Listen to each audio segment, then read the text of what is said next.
All right, so for this second module, we are talking about happy chemicals and my initial understanding of them, which I'd say I have a pretty core understanding of the different chemicals, neurochemicals in the brain and body, dopamine as the reward chemical, oxytocin thought of as the love hormone, serotonin as a mood stabilizer, and endorphins as nature's pain relievers. Something interesting or specific to me related to them.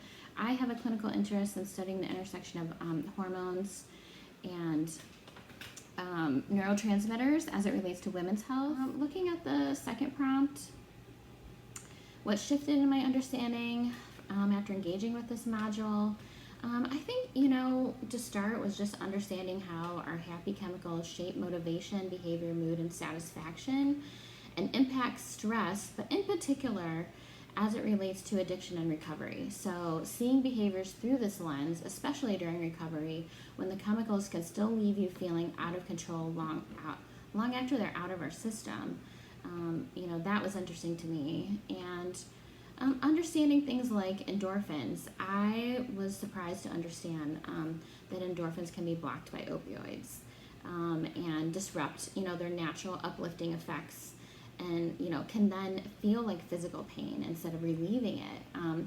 So this is where the addiction cycle is here, and in seeking pain numbing substitutes, overexercising, risk-taking, self-harm, things that offer a release in the moment but don't fix that flatness long term, and it's a temporary relief, and then the cycle continues.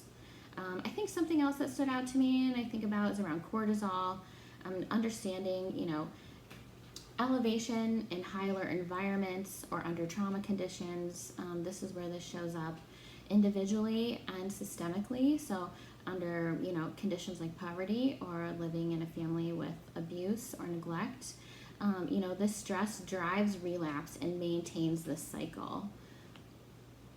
It can also show up as reactivity and overload, not a character flaw. Their nervous system responses to patterns shaped by how the brain has learned to manage threat, reward, and connection.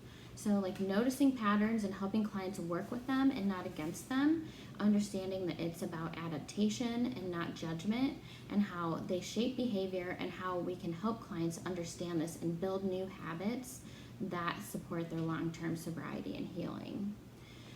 The third prompt, talking about how the dopamine confidence certainty loop helps explain why eyewitness testimony can be unreliable.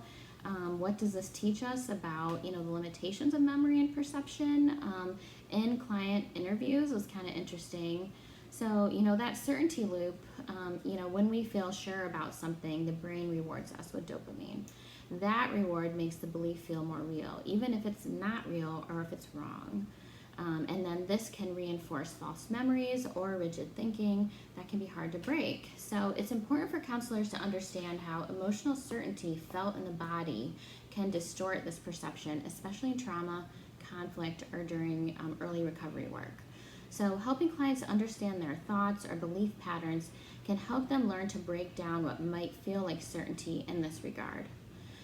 And understanding that the brain is chasing relief. In addiction, sometimes using the only tools it trusts, like substances. Recovery is about finding new ways to meet our needs, to feel regulated, and build connections that lead to long-term healing. And, a lot of that is done through the neuroplasticity process. And then the last prompt here, how does this knowledge help me be a more effective counselor?